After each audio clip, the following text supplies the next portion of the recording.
안녕하세요, 연습입니다. 자, 오늘은 저번 시간에 이어서 사람의 유전병에 대해서 배워볼 건데요. 이번에 배울 것은 염색체, 돌연변이에 대해서 배우겠습니다. 그리고 우선 사람의 유전병에서는 크게 원인이 두 가지가 있게 되는데요. 그 원인의 첫 번째는 우리가 이번 시간 때 배울 염색체 돌연변이에 의한 유전병이 있습니다. 그리고 두 번째는 이 염색체보다 조금 더 깊게 들어간 유전자의 돌연변이가 생기게 된다면은 사람에게서 유전병이 나타날 수가 있게 됩니다. 오늘 우리는 염색체 이상에 대해서 나타나는 유전병의 종류와 특징을 설명할 수가 있게 되고, 염색체 돌연변이에서의 다양한 사례를 조사는 그렇지만 알아보겠습니다. 옆에 있는 이 분은 다운 증후군을 가지고 있는 모델분이십니다. 원래 다운 증후군은 신체 발달 자체가 조금 더디게 되고 여러 가지 언어의 불명확성 그리고 지적 발달에서의 더딤 현상을 나타내게 됩니다. 그래서 이 분이 모델로 등장했을 때는 엄청나게 큰 화제거리가 되었어요. 왜냐하면 다운 증후군은 생김새 자체도 약간 좀 변형이 돼가지고 모델을 서기에 적합하지 않을 수가 있다라고 하는 그런 인식이 팽배했거든요. 하지만 이분은 그러한 여러 가지 시선을 이겨내고 병을 이겨내면서 모델로 활동하고 있습니다. 이렇게 유전병에 대해서는 어떤 사람이 유전병을 가지고 있다고 해서 뭔가 잘못된 것도 아니고 그분을 불쌍하게 여기서도 절대 안 됩니다. 원래 유전병이라는 것은 자신이 가지고 싶어서 태어난 것도 아니고, 그리고 또한 그런 유전병을 자신의 의지로 이겨내는 사람들도 있기 때문에 절대 유전병이나 아니면 특정 유전 형질에 대해서 여러분들은 편견을 가지고 있지 않으면 좋겠습니다. 그리고 유전병이 있다고 해서 그 사람이 뭐 이상한 것도 아니니까 그냥 우리 유전 현상의 한 가지 예시라고 생각하면서 그분에게 편견을 가지고 바라보지 않았으면 좋겠습니다. 자, 그러면은 오늘 수업 내용 들어가겠습니다. 염색체 안에는 DNA가 있죠. 그리고 이 염색체는 DNA와 히스톤 단백질로 구성되어 있습니다. 이 DNA에서는 다시 염색체는 DNA와 히스톤 단백질로 구성되어 있고, 이 DNA 안에는 유전자라고 하는 특정 염기 서열이 있게 됩니다. 이때 이 유전자에서 약간 염기에서 변화가 생겨서 돌연변이가 생기거나 혹은 염색체라는 커다란 구조의 돌연변이가 생기게 된다면은 유전병이 발생할 수가 있게 됩니다. 이때 돌연변이는 염색체 또는 유전자의 특정 구조나 아니면 수에서 변화가 일어나는 것을 돌연변이라고 말하게 됩니다. 그리고 이런 돌연변이를 말할 때는 보통 생식세포 형성 과정 중에서 일어나는 돌연변이를 우리는 주로 연구하게 됩니다. 왜냐? 체세포에서 일어나는 돌연변이는 그 돌연변이가 일어나도 티가 잘 안 나고, 그리고 체세포에서 일어난 돌연변이는 유전이 되지 않기 때문에 생식세포 형성 과정에서 일어난 돌연변이들을 우리는 보통 연구를 하게 됩니다. 이러한 사람의 유전에서 돌연변이 생기는 것은 크게 아까 말했듯 염색체와 그리고 뭐가 있다고 했죠? 유전자가 있다고 했죠? 유전자가 있는데 염색체는 다시 또 크게 두 가지, 염색체의 수에서 돌연변이가 나타나는 게 있고 구조에서 돌연변이가 나타나는 것이 있습니다. 수에서는 크게 다시 한 번 더 두 개로 나눌 수가 있게 되는데 배수성 돌연변이가 있고 이수성 돌연변이라고 부르는 것이 있습니다. 그리고 구조 돌연변이에서는 크게 다시 또 네 가지로 나눌 수가 있게 되는데요. 결실, 중복, 역위, 그리고 전좌라고 하는 이 네 가지로 나눌 수가 있게 됩니다. 오늘은 유전자 돌연변이 말고 염색체 돌연변이에 대해서만 배워보도록 하겠습니다.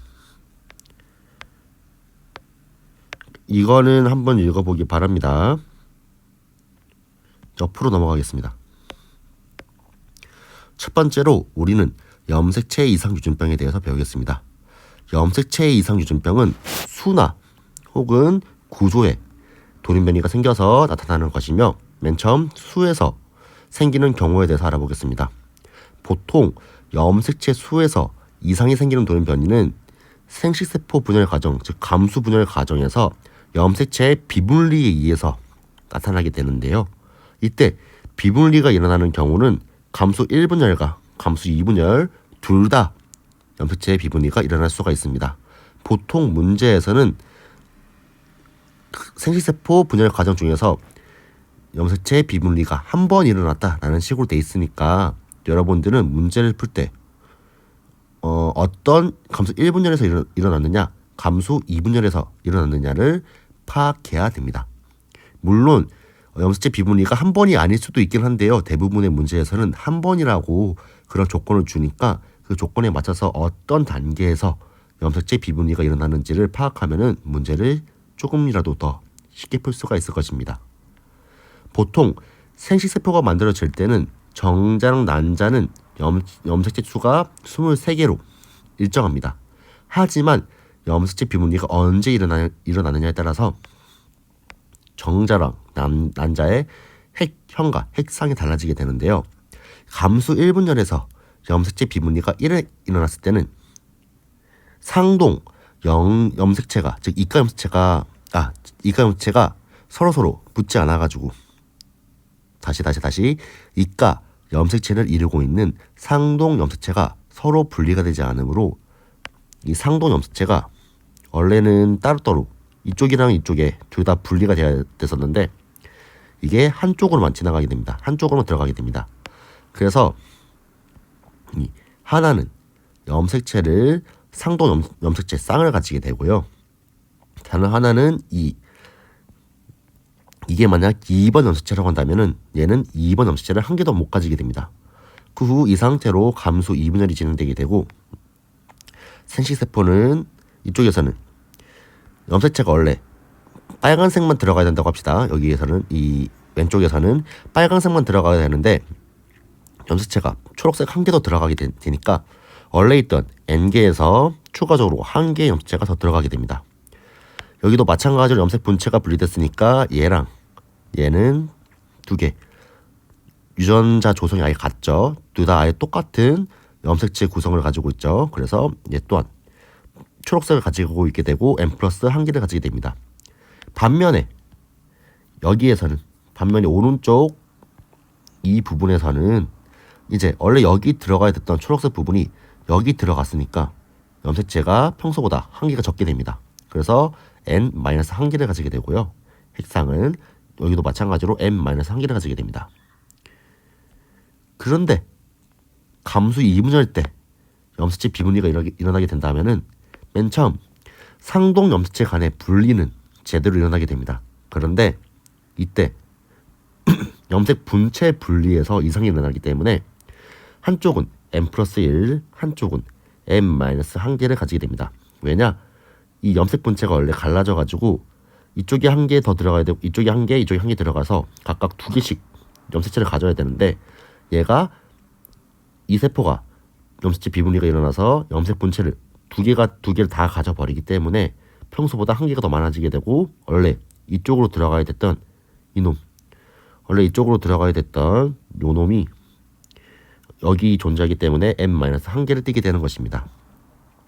하지만 이 옆쪽에 있는 왼쪽에 있는 것들을 보게 된다면은 왼쪽에 있는 것들은 염색체 비분리가 일어나지 않기 때문에 정상 생식세포가 만들어지게 됩니다.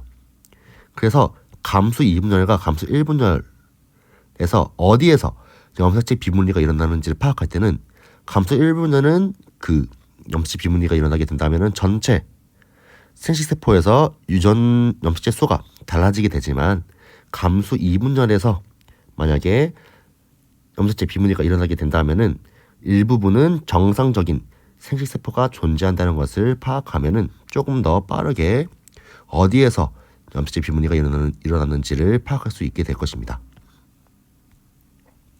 이렇게 염색체 비분리가 일어나게 된다면은 정상적이지 않은 염색체 수를 가진 생식세포가 만들어지게 되는데요.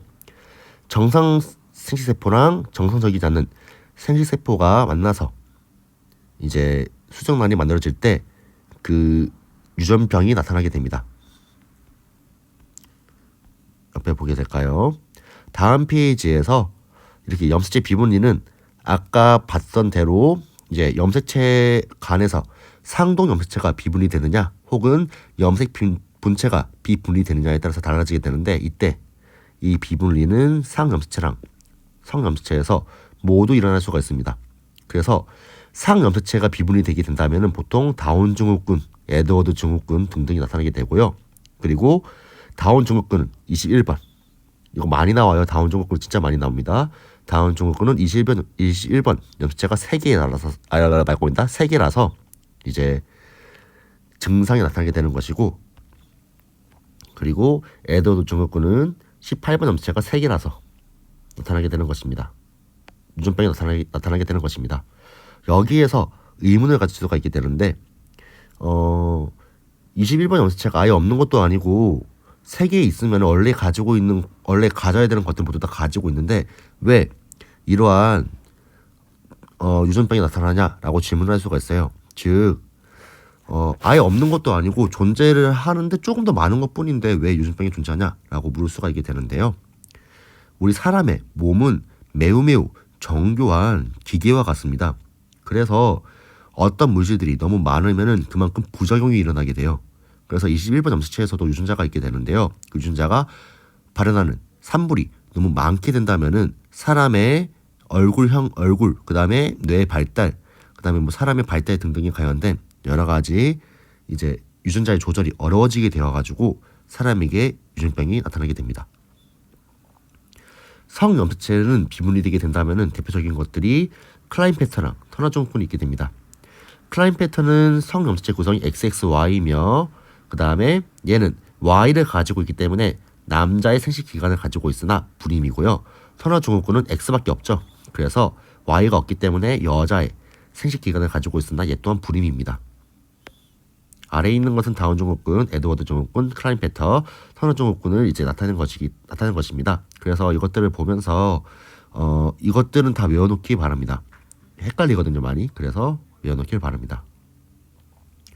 이때 추가적으로 신기하게 XYY라고 하는 초남성 증후군이라고 불리는 유전병이 있어요. 얘 같은 경우에서는 외관상 남자인데 클라인페터는 불임이지만 하지만 XYY를 가지고 있는 이 분께서는 임신이 불임이 아니십니다. 즉 자손을 이제 만들 수가 있게 되는 것인데요.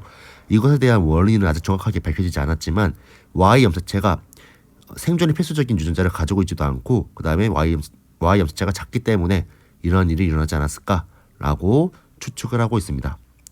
마찬가지로 XXX라고 불리게 되는 이제 초여성 증후군이 있게 되는데요. 이분도 임신은 가능하다고 합니다.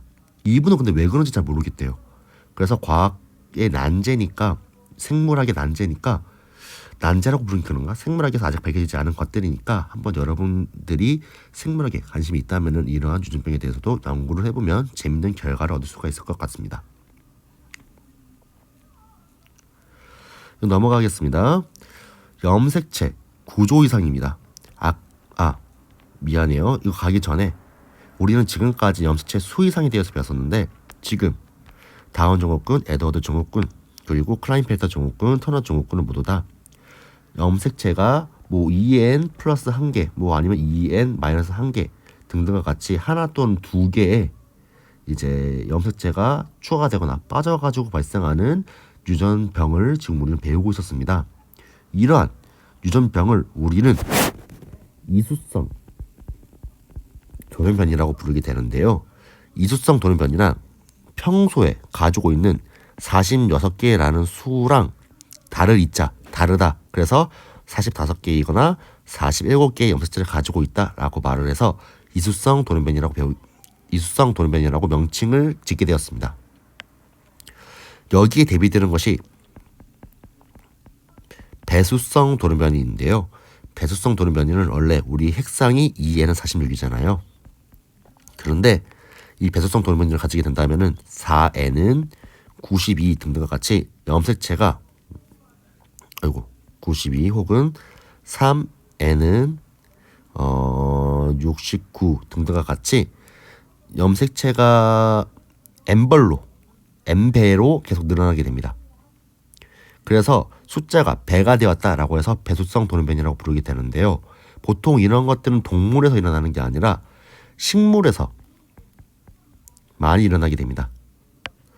우리가 식물에서 배수성 돌연변이가 일어난 대표적인 예시로 우리가 먹고 있는 벼, 즉 쌀을 들 수가 있습니다.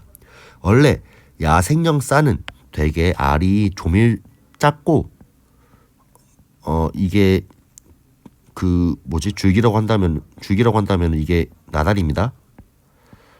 나달이 되게 작았어요. 그래서 먹기에는 되게 적합하지 않았는데 이것이 돌연변이가 나타나게 돼가지고 4N은 얼마짜리가 나타나게 되었고 4N짜리가 나타나게 되었고 생식세포가 만들어지게 되면서 2N이 만들어지게 되었습니다. 그리고 이제 이 2N이 다시 한 번 더 2N과 결합해서 이거 두 번 일어나게 되는데 미안해요. 잘못 말했어요.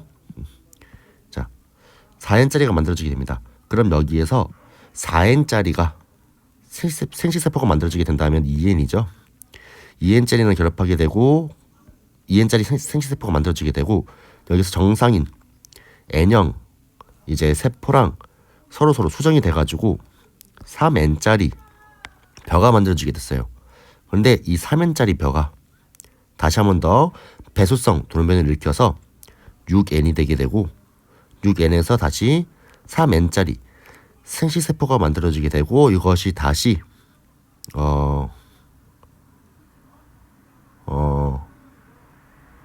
잘못 말했다. 다 잊어버려. 원래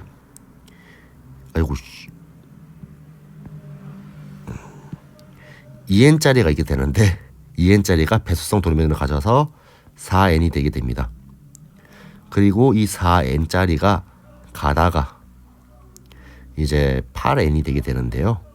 8N짜리에서 생식세포가 만들어지게 되면은 4N짜리의 생식세포가 만들어지게 되는데 이 4N짜리가 이 4N짜리 생식세포가 이 N개 염색체를 가지고 있는 생식세포랑 결합을 해서 6N짜리 생식세포가 만들어지게 됩니다. 지금 우리가 먹고 있는 것은 이런 6N짜리 생식세포를 가지고 있는 것들이고 이러한 것들은 이제 N이 짝수이기 때문에 상동 염색체가 붙어서 쌍을 이루기 때문에 이것은 불임이 아니며 즉 자손을 퍼뜨릴 수가 있게 되며 3N짜리 만들 수 있게 되며 나달이 원래는 되게 이렇게 돼 있었는데 나달이 두껍게 돼서 우리가 먹을 때 영양분도 많고 맛도 좋은 벼가 탄생하게 되었습니다. 또 다른 예시는 씨 없는 수박이게 되는데요. 씨 없는 수박을 만들 때는 맨 처음에 수박이 2N짜리가 야생형 수박이 2N짜리가 있게 된다면은 이제 여기에다가 코리친이라는 약물을 처리하게 돼요. 이 코리친이라는 약물은 방추사 형성을 막아가지고 상동 염색체가 분리가 되지 않게 합니다. 그래서 4N짜리 이 N짜리 생식세포를 만들게 되고요. 이 생식세포를 원래 정상적인 N짜리 생식세포랑 교배를 시켜가지고 3N짜리 생식세포를 만들게 됩니다. 이때 3N짜리 수정란을 만들게 됩니다. 이때 3N짜리 수정란에서 만들어진 개체는 3N의 핵상을 가지고 있게 되는데요. 이때 이 앞에 있는 3이라는 숫자가 홀수잖아요. 즉 이만은 상동 염색체가 1번 염색체가 있게 된다면 1번이 3개 있고 2번도 3개 있고 3번도 3개 있고 이렇게 된다는 거예요. 즉 한 종류 염색체가 3벌씩 있다는 것을 3N이라고 표현하게 되는데 그러면은 감수 분열 시에 요거 두 개는 서로 짝을 이룰 수가 있지만 나머지 한 개는 짝을 이룰 수가 없죠. 그래서 3n짜리는 불임입니다. 불임이라는 말은 결국에 씨앗을 형성할 수가 없다는 말이 되고, 그래서 시험문 수박은 핵상이 3n이기 때문에 결국에 씨가 없어질 수밖에 없는 것입니다. 이러한 이제 염색체 숫자가 n배, 2배, 3배, 4배, 5배 등등과 같이 n배로 증가하는 그러한 염색체 돌연변이들을 배수성 돌연변이라고 말을 하게 되고, 이것들은 식물에 보통 나타나게 되며, 보통 우리가 인위적으로 식물을 배수성 돌연변이로 만들 때 코리친이라는 약물을 사용하게 됩니다. 자, 그러면은 염색체 수 이상은 넘어가겠습니다. 다시 정리해보자면은 염색체 수 이상은 이수성 돌연변이랑 배수성 돌연변이로 나타날 수가 있게 되는데, 이수성 돌연변이는 보통 동물에게서, 물론 식물도 나타날 수가 있습니다. 그리고 배수성 돌연변이는 보통 식물에게서 나타나게 된다. 그리고 이수성 돌연변이에서는 보통 감수 분열 과정에서, 이수성과 배수성 모두 감수 분열 과정에서 염색체의 비분리에서 나타나게 되는데, 이수성 돌연변이의 대표적인 예시에서는 이제 클라인펠터, 그다음에 다운, 에드워드, 그다음에 터너 증후군, 이 네 가지가 있게 되고, 사람에서는 배수성 돌연변이에서는 보통 씨 없는 수박이 대표적인 예시가 되게 된다라고 알면 될 것 같습니다. 어딨지? 다음은 염색체 구조 이상입니다. 아까 우리는 염색체의 수의 이상에 대해서 배웠습니다. 그래서 염색체 수가 이수성이냐 배수성이냐를 이제 알아봤는데요. 이번에는 그 중에서도 좀 더 미시적으로 들어가서 염색체의 구조가 어떻게 변하느냐에 따라서 어떠한 현상이 일어나는지에 대해서 알아보겠습니다. 염색체 숫자는 정상이더라도 염색체 구조가 이상이 생기면은 유전병이 나타날 수가 있게 됩니다. 이때 염색체 구조가 나타나는 그런 다시 염색체 구조 이상이 나타나는 패턴에서는 결실, 중복, 여기, 전자 이 네 가지가 있게 되는데요. 결실은 말 그대로 여기 보게 된다면은 EFG가 지금 손상되었죠.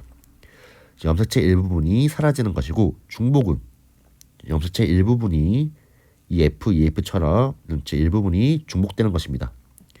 여기는 염색체 일부분이 짜였다가 거꾸로 붙는 거. 원래는 DEF인데 여기서는 DEF가 거꾸로 붙었죠.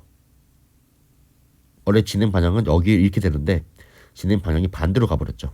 이것을 바로 여기라고 부르게 되며, 전자는 이제 떨어진 염색체 일부가 원래는 상동 염색체가 아니라 다른 염색체에 연결된 경우를 전자라고 부르게 됩니다. 이때 만약에 떨어진 염색체 일부가 상동 염색체랑 서로 교환이 되게 된다면 어떻게 될까요? 서로 교환이 된다면 이것은 교차라고 봐야 되겠죠. 하지만 전좌는 상동 염색체가 아닌 다른 염색체, 예를 들게 된다면 9번 염색체가 22번 염색체랑 서로 염색 분체 일부분을 교환해 버린 경우, 이런 경우는 전좌라고 부르게 됩니다. 이렇게 염색체 구조가 이상이 나타나게 된다면은 고양이 울음 증후군, 만성 고수성 백혈병 등이 나타나게 됩니다. 말이 왜 이렇게 꼬이지? 만성 고수성 백혈병 등등이 나타나게 됩니다. 고양이 울음 증후군은 5번 염색체 일부가 결실되어서 나타나게 되고요. 만성 고수성 백혈병은 9번 염색체랑 22번 염색체가 전자가 돼버려서 보통 나타나게 됩니다.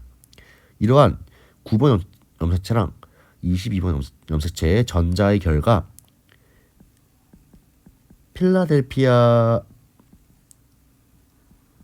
염색체라고 부르게 되는 염색체가 나타나게 되는데, 이 염색체는 매우 작아가지고 여기 보게 된다면 22번 매우 작아져가지고 이 염색체는 나중에 감수 분열 과정 시 혹은 체세포 분열 과정 시에 나중에는 사라지게 됩니다.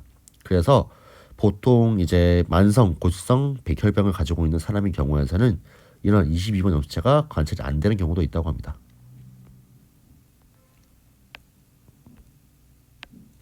그리고 추가적으로 윌리엄스 증후군이라고 부르는 것도 있는데요. 윌리엄스 증후군 또한 마찬가지로 결실되어서 나타나는 것이고, 중복되는 경우에서는 보통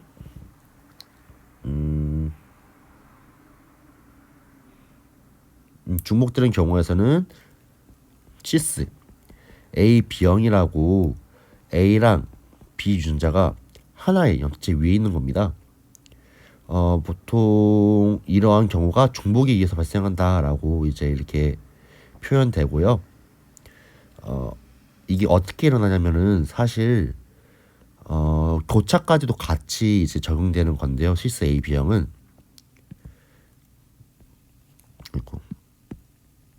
이거를 좀 설명해 주자면은 원래 A형과 B형이 있게 됩니다. A형과 B형이 있게 되는데요. 여기서 한번 중복이 일어나게 돼가지고 A가 2배가 되게 됩니다. 그리고 여기 클릭할 때마다 이렇게 되냐? 쌍 이렇게 되게 됩니다. 이때 여기서 교차가 일어나게 돼가지고 이 위에 있는 A형이 요 위에 B형하고 같이 붙어버려요. 그래가지고 하나의 염색체 위에 A, B형이 같이 있어 버리게 되는 그러한 형질이 나타나게 되는데 이것을 시스 A, B형이라고 부르게 됩니다. 이 시스 A, B형은 A, B랑 OO가 서로 이제 결혼을 하게 된다면은 자손이 나타나게 된다면은 한 단계 받으니까 A형 또는 B형밖에 안 나타나잖아요. 하지만 시스 A, B형은 A, B를 같이 줘버리기 때문에 A, B, O 뭐 이런 식으로 돼버리기 때문에 A, B형이 나타날 수가 있게 된다고 합니다. 그리고 중복의 경우 묘한 증후군이라고 불리게 되는 또 다른 이제 유전병을 나타낼 수가 있게 되는데요. 그런 묘한 증후군은 눈 자체 홍채가 뭔가 다른 사람들과는 다르게 세로로 있거나 혹은 홍채에 이제 동공이 홍채가 동그랗지 않아 가지고 동공이 되게 불규칙적인 모양을 가지고 있게 되는 것을 관찰할 수가 있게 됩니다. 여기에 대해서는 크게 이제 유전병이 안 나타나게 되는데요. 이때 여기는 그래도 가지고 있는 유전자는 모두 다 가지고 있잖아요. 그래서 유전병의 증상에서는 크게 나타나지 않는 편인데 여기가 발생하게 된다면은 교차 과정 시 생식세포 형성 과정 때 교차 과정 시에서 염색체 돌연변이가 일어나는 확률이 높아진다고 합니다. 자, 오늘은 염색체 돌연변이에 대해서 배워봤습니다.